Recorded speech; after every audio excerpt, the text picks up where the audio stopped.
В начале своего разговора я хочу выразить свою любовь к вам. Мы, как мусульмане, любим всех мусульман. И я тоже люблю всех мусульман в общем.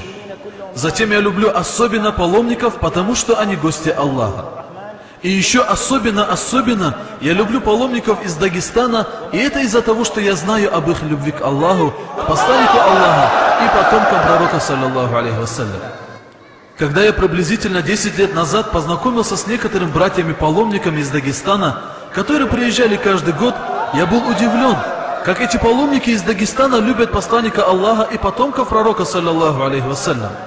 И когда я стал интересоваться, что стало этому причиной, то я узнал, что причиной этой любви послужило великое дело.